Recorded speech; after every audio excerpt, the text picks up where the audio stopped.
Componendo और dividendo गणित का एक सबसे महत्वपूर्ण सूत्र होता है। इसको हिंदी में कहते हैं योगांतर निष्पत्ति। यदि यहाँ पे दो संख्याएं मान लीजिए ए और बी, इन दोनों का अनुपात सी और डी के अनुपात के बराबर हो, तो उस स्थिति में हम इसको ए प्लस बी बटा में ए माइनस बी और इसको c प्लस डी बटा में c माइनस डी के रूप में लिख सकते हैं। इस नियम को हम कहते हैं कॉम्पोनेंडो एंड डिविडेंडो, जिसको हिंदी में कहते हैं योगात्मक निष्पत्ति। अब इस प्रकार के फॉर्मूले पर या इस फॉर्मूले पर जो प्रश्न आता है, उन प्रश्नों को यदि हम देखें तो उनमें जो इसका पहला प्रश्न है, मान लीजिए यहाँ पे दिया गया है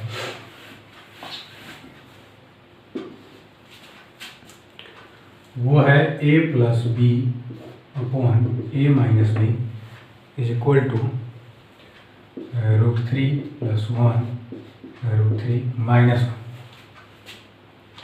अब यहाँ पे इसमें हमें मान निकालना है a अनुपात b का, कि a अनुपात b का मान क्या होगा। तो a अनुपात b का मान यदि हमें निकालना हो तो इस प्रश्न को हल करने के लिए हम कॉम्पोनेंडो और डिविडेंडो का नियम यूज करते हैं।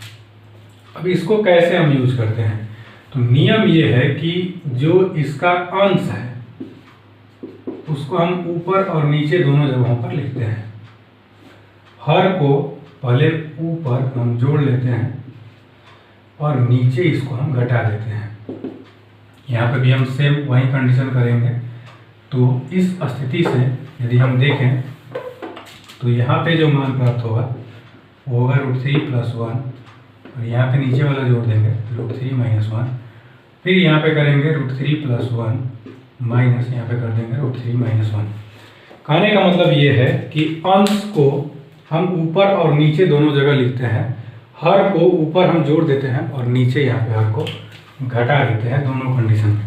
तो यहाँ पे योगात्मक निष्पत्ति का नियम जो है वो अप्लाई हो जाता है, जिसको हम कहते हैं कॉम्पोनेंडो और डिविडेंडो का नियम। अब यहाँ पे यदि हम देखें तो b से b कैंसिल हो जाएगा, यहाँ पे 1 से 1 कैंसिल होगा, तो ऊपर यहाँ पे हो जाएगा 2a, नीचे यहाँ पे होगा a plus B minus a plus B, ये माइनस माइनस प्लस हो जाएगा और ऊपर हो जाएगा 2√3। नीचे यदि हम देखें तो ये होगा √3 प्लस 1 माइनस √3 प्लस 1, ये कैंसिल होगा इससे और ये कैंसिल होगा इससे। तो यहाँ पे ऊपर हो जाएगा 2a, नीचे हो जाएगा यहाँ पे 2b इज इक्वल टू 2√3/2। अब यहाँ से हम देखें तो 2 कट जाएगा, ये कटेगा, तो यहाँ बचेगा a बटा b, तो ये होगा a अनुपात b इज इक्वल टू √3 अनुपात 1। इस तरह से a और b का रेशियो जो होगा वो यहाँ पे आएगा √3/1। यहाँ पे कॉम्पोनेंडो और डिविडेंडो का रूल अप्लाई करने के बाद इसका मान प्राप्त हुआ। अब यहाँ पे जो मान दिया गया है इसको यदि हम हल करें कॉम्पोनेंडो और डिविडेंडो के नियम पे, तो उस स्थिति में हम क्या करेंगे कि जो अंश दिया गया है ऊपर वाला मान, उसको हम ऐसे ही लिख देंगे और नीचे भी वही मान हम यहाँ पे लिखेंगे। इसके बाद जो नीचे वाला मान है इसमें हम जोड़ देंगे, फिर इसमें नीचे वाला मान जो है वो हम घटा लेंगे। इसी तरह से इसमें हम करेंगे तो यहाँ का जो कंडीशन है वो यहाँ पे आ जाएगा √3 माइनस √2 प्लस √3 प्लस √2 और ये होगा √3 माइनस √2 माइनस √3 प्लस √2। अब यहाँ से यदि हम कोष्ठ को गायब करें तो यहाँ पे हमें प्राप्त होगा a minus 2b plus a plus 2b बटा में a minus 2b minus a minus 2b is equal to, यहाँ प्राप्त होगा √3 माइनस √2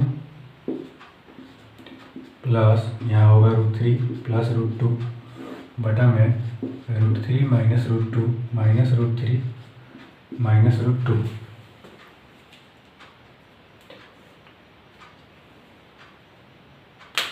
अब यहाँ पे एक चीज देखा जाए तो यहाँ से हम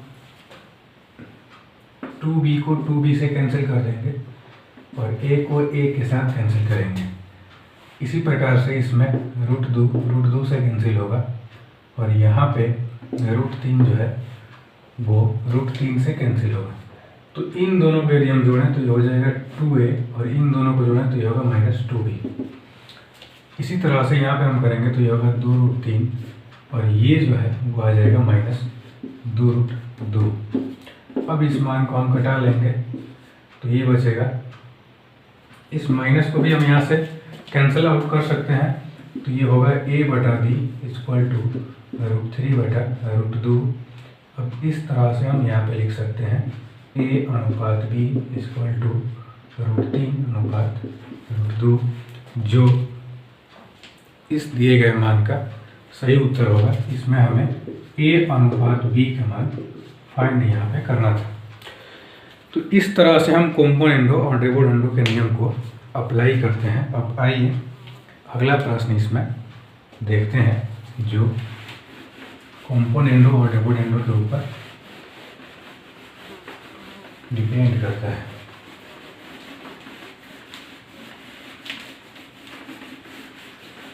अब इसमें अगला जो प्रश्न दिया गया है वो यहाँ पे दिया गया है 3rd, और ये जो प्रश्न आया हुआ है ये आया है √a + 2b plus a - 2b बटा में a + 2b minus a - 2b is equal to यहाँ पे दिया गया है √3/1। अब इस पे हमें कॉम्पोनेंडो और डिविडेंडो का नियम जो है वो चेक करना है कि इसको हम अप्लाई करें तो यहाँ पे a अनुपात b का वैल्यू क्या आता है। इस प्रश्न को यदि हम हल करें तो थोड़ा सा इसमें हमें लंबा लिखना पड़ेगा, क्योंकि यहाँ का जो मान है वो थोड़ा सा लंबा है। अब यहाँ पे यदि देखा जाए तो उस स्थिति में इसके मान को यदि हम देखें तो ऊपर वाला जो मान दिया गया है वो दिया गया है a + 2b, फिर दिया है a - 2b। इस मान में हम क्या करते हैं कि नीचे वाले मान को इसमें जोड़ देते हैं। तो यहाँ पे यदि हम जोड़ेंगे तो ये होगा a + 2b minus a - 2b। फिर ऊपर वाले मान को हम यहाँ पे नीचे लिखेंगे, ये होगा a + 2b और प्लस ये होगा a - 2b। फिर इसके मान को हम नीचे वाले मान से घटा लेंगे। तो यहाँ से इस मान को यदि हम यहाँ पे लिखेंगे तो एक चीज़ ध्यान रखना है कि इस माइनस की वजह से इसका चिन्ह जो है वो चेंज हो जाएगा। यहाँ पे होगा a + 2b, ये प्लस होगा a - 2b इक्वल टू, फिर यदि हम इसमें करें तो ये होगा √3 + 1 और ये होगा √3 - 1। अब यहाँ पे ये और ये आपस में कटेंगे, ये और ये कट जाएंगे, तो यहाँ पे जो मान बचेगा वो बचेगा 2 और ये होगा a + 2b। नीचे जो मान बचेगा वो होगा 2 a - 2b is equal to, यहाँ पे है √3 + 1 √3 - 1। अब यहाँ से हम 2 और इस 2 को आपस में कैंसिल कर लेंगे। अब इसमें यदि हम देखें तो इस प्रकार के मान से यदि हम डायरेक्ट a और b का रेशियो निकालें तो वो निकालना संभव नहीं है। उस स्थिति में हम क्या करते हैं कि इसके बाएं साइड में इसमें हम वर्ग करते हैं, फिर इसमें हम वर्ग करेंगे। यदि हम इसमें वर्ग करें तो इसका जो दोनों रूट वाला वैल्यू है वो ख़त्म हो जाएगा। तो यहाँ बचेगा a+2b और नीचे बचेगा a-2b। इसी तरह से यदि हम इन दोनों का वर्ग करें तो ऊपर हो जाएगा a+b का होल स्क्वायर, तो ये होगा a² यानी कि √3 का स्क्वायर प्लस ab 2ab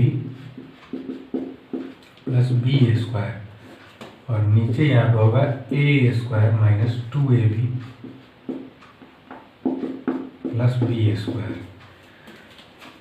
अब यहाँ पे एक चीज़ हमें और याद रखना है कि इसको हम थोड़ा सा और आगे की ओर हल करें तो ये होगा a+2b बटा a-2b = √3 का स्क्वायर जो है वो यहाँ पे 3 होगा। 3 और 1 को यदि हम जोड़ लें तो ये कुल मिला के हो जाएगा 4। तो ये होगा 4 प्लस यहाँ पे होगा 2√3 और ये होगा 4 माइनस 2√3। अब इन दोनों मानों में से ऊपर 2 हम कॉमन ले सकते हैं और यहाँ से यदि हम 2 कॉमन ले लें तो हमारे पास बचेगा a+2b बटा a-2b = 2 + √3/2 - √3।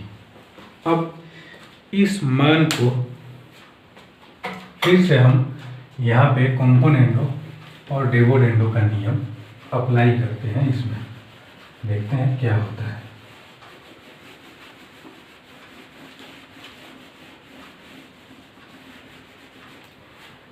अब यहाँ से यदि हम कॉम्पोनेंडो और डिविडेंडो का नियम फिर से अप्लाई करें तो इसका जो अंश आया हुआ है वो आया हुआ है a+2b।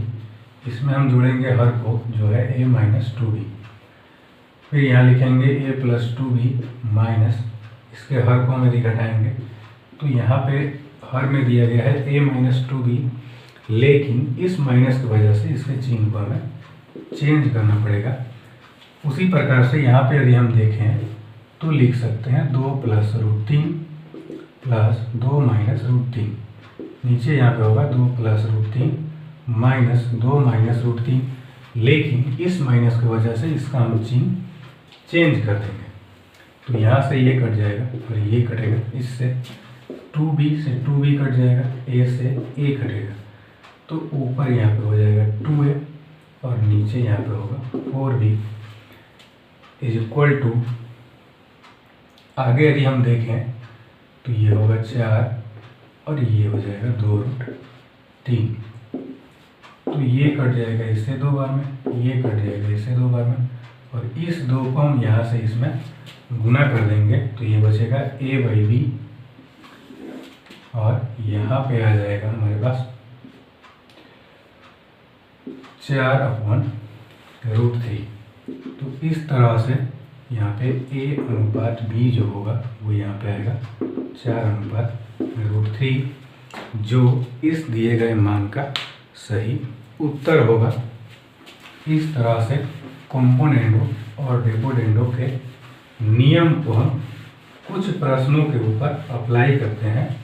इसमें एक चीज़ ध्यान रखना है कि इस नियम को हम तभी अप्लाई करते हैं जब इस नियम में उसको अप्लाई करने की आवश्यकता होती है। हम यहाँ पे इस नियम को हर प्रकार के प्रश्नों में अप्लाई नहीं कर सकते, क्योंकि जिन प्रश्नों में साधारण तरीके से उसको हम हल कर सकते हैं उन प्रश्नों में कॉम्पोनेंडो और डिविडेंडो का नियम अप्लाई करने की कोई ज़रूरत नहीं होती है।